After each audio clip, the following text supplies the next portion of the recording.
All right, welcome to the show. I'm your host, Brian Tague, and today we are joined by someone who works at the intersection of technology, problem solving, and hands-on service.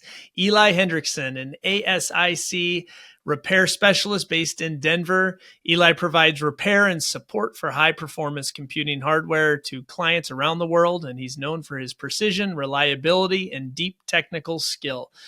Eli, it's great to have you here. So let's jump in.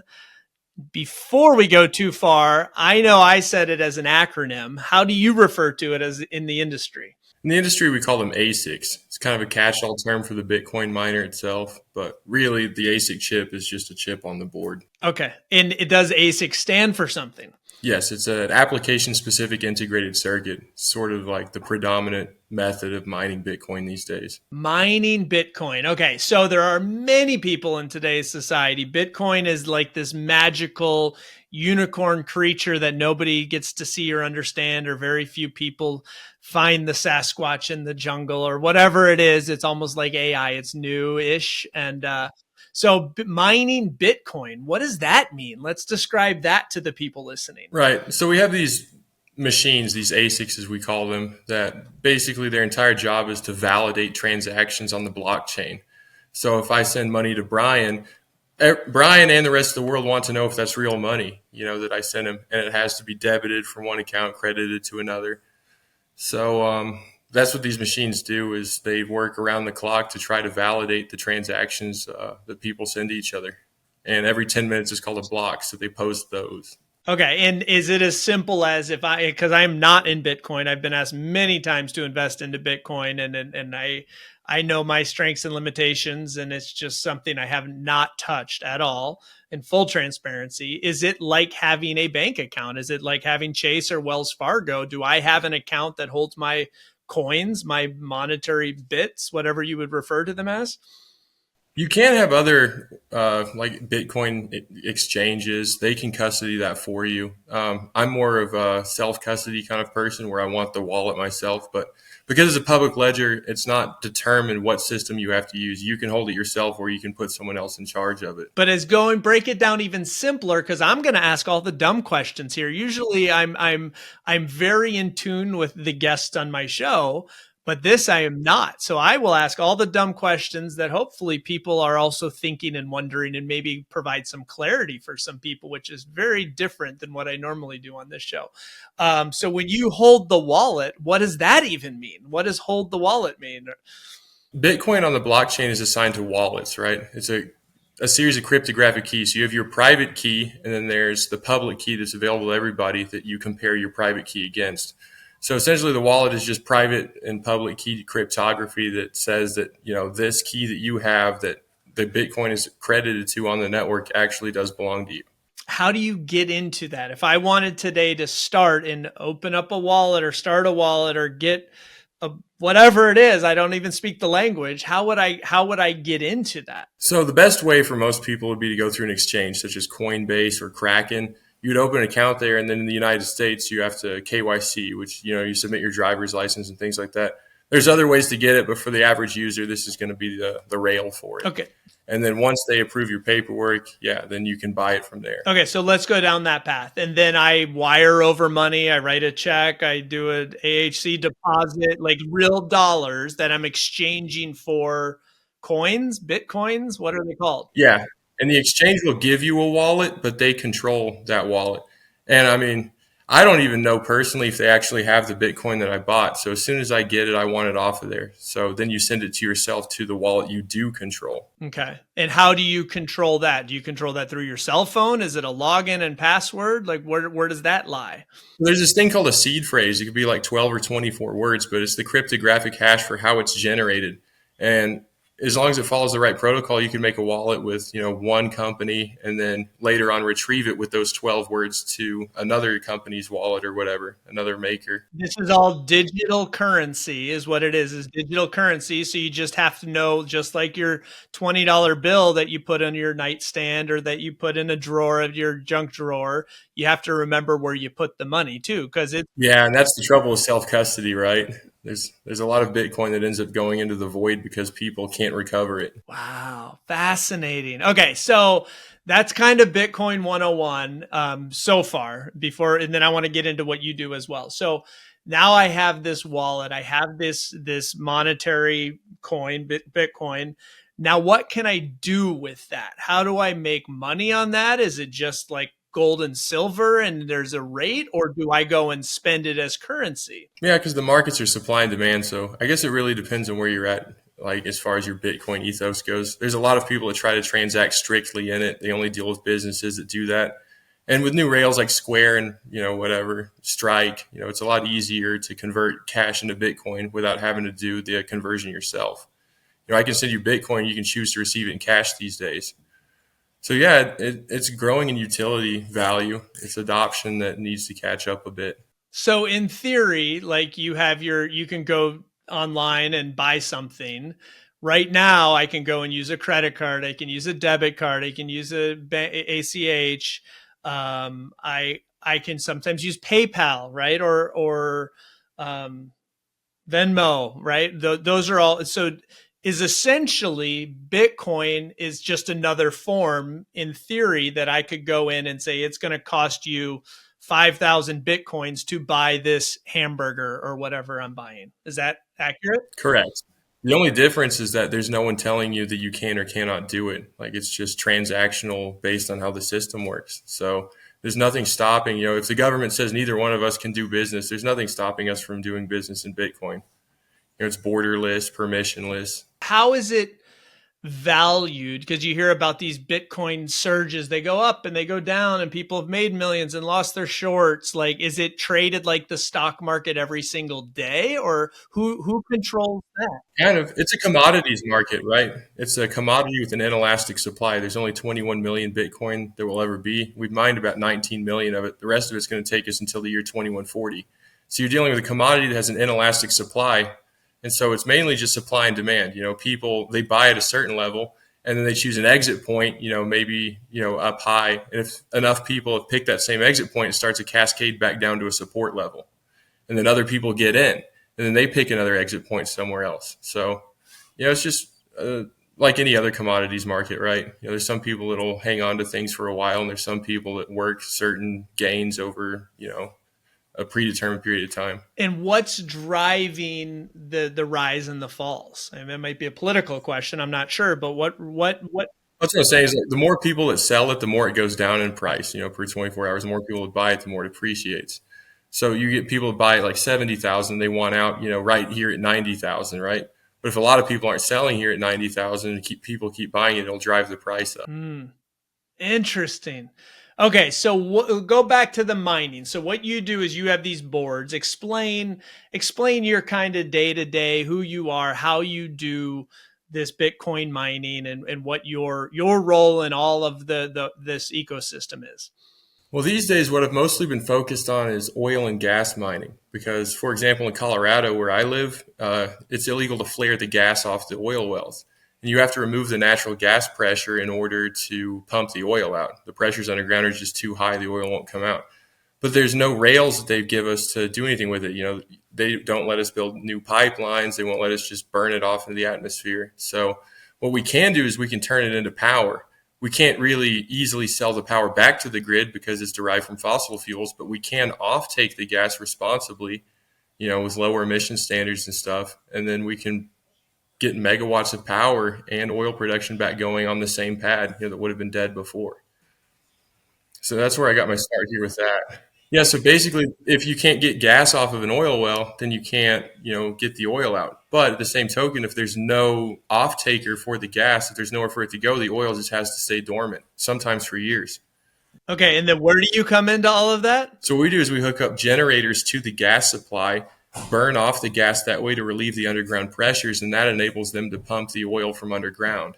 God, so and these are on private land that people have oil in their lands. Generally speaking, yeah, independent operators that they just had their well shut down, maybe 4 or 5 years ago, and there's no way to get it off. And then Bitcoin is revitalizing the oil industry in Colorado because of it. Okay, so where does the Bitcoin fit? Okay, I understand the generators and the gas and the pressure so you can pump it out. Well, we use the power. Like we can make megawatts of power off of that natural gas, and then we can run data centers off of that for Bitcoin. Ah, Yeah, so hundreds or thousands of machines based off of gas that has nowhere to go. We call it stranded energy. got it. Okay, and then that's so ironically, the podcast I did earlier today before you was about someone who has many tens of thousands of acres for data center infrastructure essentially, and he's closing these deals and they're building these data centers. Okay, so you're using these gases as the energy for the data centers, because we all know, if we're in tune on how much energy these data centers are drawing, and that's a problem. And it's a more responsible way to extract it because I was like, well, if we're burning it either way, who cares if it goes in an engine? Then they were like, well, with the catalytic converters, nitrous oxide scrubbers, and these kind of like remediation systems, we can produce like zero point 0.5 grams of CO2 per 1,000 cubic feet of gas that gets burned. You don't have remediation measures like that with like natural gas stoves or heaters or anything like that. It just kind of burns, right? So it's actually a more responsible use Sure. for the gas, a better way to dispose of the problem. Okay, so who is Eli? Like, okay, you're this mountain Colorado man with a hat and a beard and long hair, and so you are so dialed in as a subject matter expert in the space, which I appreciate. It's hard to find subject matter experts anymore. How did you get here? Like, who are you, and what got you? What was your transition? Even you can start back in childhood. I don't care. Like, when and where did you progress to this? It's kind of a funny segue, really. When I was a kid, like 9 years old or so, I was building computers. But by the time I was about 16, I had an Xbox 360 repair business because they had that red ring of death. And my parents were paying the electric bill and stuff. So my overhead was nothing. I could really undercut the market. And I did pretty well with that. But in 2021, I was just day trading crypto because you could make money off of anything back then: EZOS, TZOS, Chainlink, whatever. And a friend of mine that I'd met through someone else recently, he said there was a massive underserved need for ASIC repair in the United States, that people just didn't understand like the digital circuits and things like at a level that scaled. I was like, well, I can do that. And so Compass Mining came about, about a year before that, maybe 6 months. And I got hired on as one of the first employees there. And I built a service center for them in Oklahoma City, specifically dealing with how to repair these hash boards.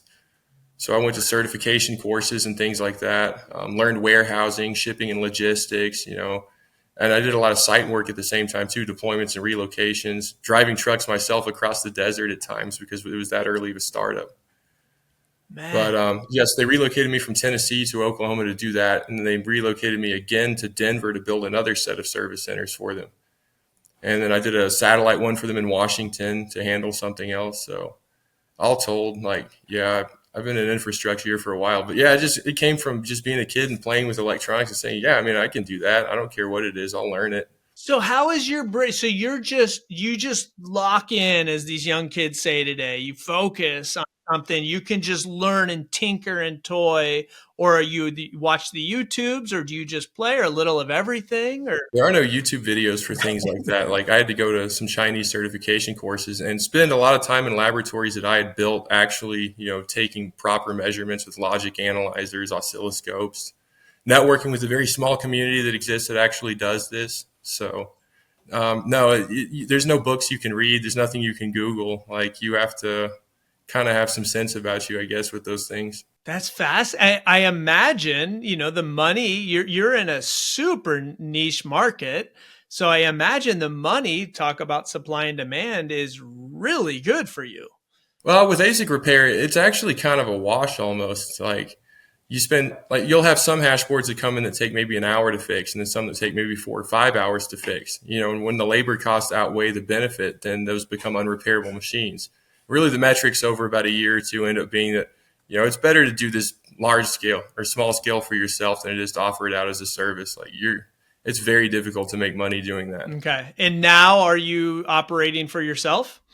Yes. Yeah, I've had my own business since November of last year. Okay, so let's talk about that. You have your own business, you're operating for yourself, but then I imagine you're still helping other people get into the space and guiding them. And Right, yeah. Yeah, I do talk sometimes at the space in Denver. Sometimes I'll do like the Compass Mining monthly technical meetup, and we'll talk about custom firmware, some niche topic within, the Bitcoin space. But yeah, I do focus a lot on education and trying to get people into the space. It's a good career. because you can make money by getting people into the space too, correct? You probably could. I don't think I'd be focused so much on that. At the end of the day, it's really about the people for me. So, I mean, whatever ends up being best for them, I don't have to profit on everything. I'm doing fine.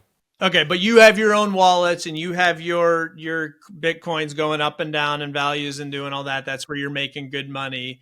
Are you making money elsewhere though? You're not doing the repair, or you still are doing the repairs? I don't do any of the board repair anymore. No, I really have started outsourcing that. But I do like container repairs or repairs on sites, electrical equipment, or, if someone has a lot of Bitcoin miners that are down, I can bring a team in and repair all of those. So Fascinating. So cool. So what's next for you? Because you're young, you're riding this wave. Like, where do you take this from here? Where do you go? What do you do? the next thing I'm looking to pivot into, I guess, on top of the alternative energy would be public sector AI contracts. That's what I'm looking at next. In anything specific or Not yet. I call it kind of discovery mode. Like when I first got into Bitcoin, there's this whole world of terms and, people in politics you don't even know, unspoken rules that no one's told you. So I'm still feeling it out on that end of things. But, we've done this before in Bitcoin, as a group, kind of started from zero and learned what you need to know about it in every area, like stayed on the cutting edge of all these discoveries and things. So I think we'll do it again. That's fascinating because that's exactly what it is. It's a lot of times, historically speaking, the first to market are the ones that either win really big or it fizzles out into a penny stock, right? And in any industry. And you were early on in Bitcoin and made some money there, which is awesome. So congrats to your success on that. And if you transition into this AI, which some would argue that you're too late, and some would argue, no, we haven't even scratched the surface. And who knows where it's going to go. And some people just say, oh, it's just a phase and it's going to die off, where I've got my opinions as well. But if you can be first to market in AI and go in and really succeed there too, you can pave your own tickets through that space, which is again fascinating. I'm looking to diversify into AI more than I'm looking to actually like fully transition over. I mean, there are real world problems that Bitcoin can solve. We can do greenhouses in places that wouldn't ordinarily grow like food crops during certain periods of the year. So, and you can partner with local ag tech and colleges as well. You can bring microgrids for power to communities that wouldn't have had them in third world countries, or even like on like the reservations in the U.S. That's what I'm looking at doing next as a project. Is I want to build microgrids to service the 15,000 Navajo that don't have electricity. And Bitcoin's a vehicle to do it. AI is really not. It's more of a consumer than a producer. This is something that's more symbiotic with the community. So brilliant, so smart. What's your education like? What I mean, you tinkered in Xboxes as a 9-year-old kid, but in your self-study, did you go and study this in school and college, trade schools? Like, is you just all self-starter? I have a few certifications, but no, I homeschooled myself pretty much the whole time growing up, maybe starting in like fourth or fifth grade. So I would just submit the scores to the state and whatever. Like I never went to a high school or anything. I've worked with some colleges on a few different unrelated projects, but no, I don't really have a. Oh, so you're not even high school. So you homeschooled all through high school as well. Crazy. That's amazing. I mean, it just shows how the structured society we live in isn't always necessarily the only way to get through life too, right? And I've got my opinions on that too, but like it's every different scripts for different people, and it's just how well you're doing on the lifestyle you took. So I want to make sure people listening heard that. So child growing up in Tennessee, homeschooled all through elementary, middle, and high school, never went to college, self-trained and with a couple courses post high school age, into now being this brilliant mastermind within the tech space, the Bitcoin space, the tech, and potentially getting into AI. So if there's a will, there's a way. And it's not all about higher education, right? It's not all about higher education. It's about how much you're willing to give up of your time, your life, your lifestyle. How much are you willing to adapt to reach a level that most people can't. This is great. So if people want to reach out to Eli as a person, if they want to get into Bitcoin, if they want to partner with you, hire you, or just have questions, whatever you're willing and open to share, how can they follow you? Do you have social medias? How can they get in touch with you? Is this something that you're interested in helping people with? Yeah, absolutely. I am on Telegram, WhatsApp, WeChat, Signal, Noster, LinkedIn. So I have a presence on pretty much any platform that Bitcoiners use. So cool. I love that. Eli, I thank you for coming on the show. Thank you for making me feel like I need to go back to school and learn more stuff, because this is cool, and helping everybody else understand Bitcoin, because it's an unspoken language that people love to talk about or don't talk about. So thanks for enlightening us on all of this. I wish you all the success in all your future endeavors and the Bitcoins and the AI and all of that. And if you have a new big expansion or something else, let's talk next year and we can have you back on the pod. Absolutely. Thanks for having me, Brian. It was a pleasure. All right. Thanks, Eli. Have a good one.